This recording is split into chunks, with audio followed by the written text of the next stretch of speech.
Coach on the road once again, take you youngsters behind the scenes with the MLB stars of the game. And I'm over here with the man for the Chicago Cubs, the third baseman. We'll let him introduce himself.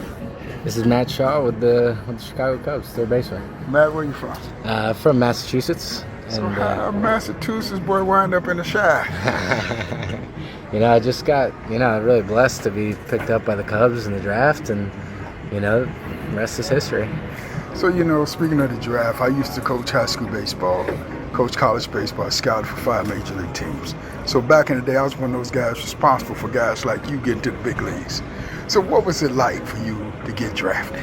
Yeah, it was an amazing experience, obviously, for me and my family, and, being able to get drafted by, the Cubs, great franchise, and, it's just super exciting to come into an organization and, you can kind of feel all the guys really care about winning and all that stuff. So, it was definitely a blessing to get drafted by the Cubs. So, being drafted is all about scouts knowing about you. What did you do to get yourself on the scouts radar? Yeah, I wasn't really scouted out of high school, but in college, I was able to be successful at the University of Maryland, play college ball there, and, that really helped me to get noticed by a lot of scouts, just playing good baseball and in a Power 5 conference, and, that was where I got seen the most for sure. So how did you wind up at the University of Maryland? So, they had offered me out of high school, them and Northeastern, which is up in Massachusetts, gave me an offer as well. And, Maryland being in the Power 5, I was like, I really wanted to get seen by scouts and stuff. So, that was a big reason, and loved the coaches there and loved the school. So I ended up going to the University of Maryland. So, when I was coaching college ball, I ran across a lot of guys that was leaving high school and didn't have no place to go. You weren't quite in that boat, but did you have limited offers? Yeah, I would say it's definitely limited. I had a few other smaller offers outside of that, but Maryland was the only Power 5 offer for me. So, it made the decision easier to go to Maryland for sure. So you was trying to go run with the big boys, huh? That's right, yeah, exactly. So was you the man in college? Obviously you got to, it takes time to develop and figure it out. And, I was able to play, from my freshman year. I played the whole season, which was really helpful to give me time to figure it out and develop and, figure out college baseball. So, just being able to play really is the biggest avenue for me to be able to be successful, You find out high school to college was totally different. Yeah, definitely different, yeah. So then you got out there and you got in that beast mode over your first, second, third year, and all of a sudden the scouts started coming. Yeah, you start playing well and the scouts start showing up, yeah. So what you put on the show for? Yeah, I did my best. You said that real quick. Yeah. So you reflect back over your college days. What did you think about playing college ball? I love the University of Maryland. I love the coaches there, my teammates, and so when I look back, I just kind of think of the opportunity that I was given to be able to play and to be able to play for a good team. And we won a lot of games. We made the 3 regionals, and so it was really a great experience. It's something that I needed to grow up and figure some things out about life, and that helped me in the next era of my life here in pro ball. So what were some of the accomplishments you had in college as a baseball player? As a baseball player, there was some.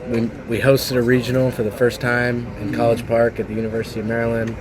I lead the Maryland in home runs all time. So boss, you was the all time ball. You tried to show off in front of my boy. That's what you tried to do. No, nothing like that. But so those are probably the big things at Maryland. And then all of a sudden you get on the scouts radar, you get that call, you was being drafted. Did you know you was going to be drafted? You were just hoping? I had a good feeling, that about where I was going to get drafted. And, I didn't know at the time exactly where I was going to go. And, I didn't even know up to the moment that I was drafted who I was going to get drafted by.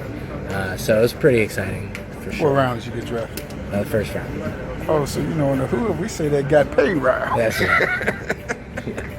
You got that body. Yeah. So did you cry? A lot of my parents did. I think my mom did. But Mama cried. It was such an exciting moment, though. So yeah, no, I didn't really cry at the time. Come on, you cried. I did. I did. So you get that call, you was drafted. And most kids thought you was going right to the big leagues, but you found out you had to make a stop in the minor leagues before you got to the big leagues. Yeah, I mean, baseball is different for sure with the minor leagues. So, but I needed the time in the minor leagues to figure some things out, and still got a lot to develop and work through. Here in the big leagues, and you keep figuring things out and growing as you go. And whether I was in the minor leagues or here, you still so much to learn. You got great players around me, here, which is fun to listen and learn from those guys. So it's been cool. And you Yankees, Cubs, and my man Pete Crow here. Cubs, Dodgers, America's teams. You wind up on fan favorite. Yeah. Them fans come out at Woodburn, 30, 40,000 people. Yeah. Screaming, shine, shine. Yeah. So, no, I mean, the fans show up at Wrigley, that's for sure. The fans showed up here last night, too. It's cool to watch how they travel to different stadiums and just how many fans are showing up every night and supporting us it makes it really feel like the big leagues, So, man, you found out that I'm in a big league level. It looks easy, but it's a lot tougher than what it looks. Oh, yeah. Sometimes it doesn't even look easy, So it's tough, everyone here is here because they're the best of the best, and playing against great pitchers, great bullpen guys. You really gotta be locked in for 162 games, and that's definitely tough. But you got guys who have done it before, and guys that kind of mentor the younger guys a little bit, so that makes it easier. But overall, very much so not too easy up here. And I'm sure you're aware of all the Cubs' history, some of the great players that come through this organization. A lot of great players through this organization. Even in the last 10 years, a lot of great players in this organization. So it's been cool. A lot of guys come back too. We had Sammy come back and hang out with us, and Rhino come back. So it's been cool. Go name all the heavyweights, huh? Oh yeah. All right. So, you're in this Cubs organization. You're part of the future. When I was in coaching, we go on road trips. Guys come back to the hotel, ESPN, done moments. You turn on ESPN or you go home and see if you're in the highlights. No. No, that's definitely one thing that you got to do, especially how often we're at the field, is to go home and just kind of relax and let go of all the stuff in the day, because it's pretty. We're here for hours, 8-10 hours a day in the game, and it's like you just need that time to just relax, So that's nice to be able to relax. I'm not turning on ESPN when I go. But I go home and I'll be looking. I'll be looking for you. Last question. Every kid's dream of playing in the big leagues. Yeah. Get that call if you go in the big leagues. Walk in this locker room for the first time, see your uniform. What's that feeling like? Seeing the uniform and everything in the locker, that's just it was an unreal feeling. It's just it's hard to explain, it's just a great moment. You think about your whole life kind of leading up to that moment, and so it's an amazing moment that you definitely never forget. So. And Mama's still crying. And she's still crying. Coach with the man, Matt Shaw. Appreciate it. Thanks a lot.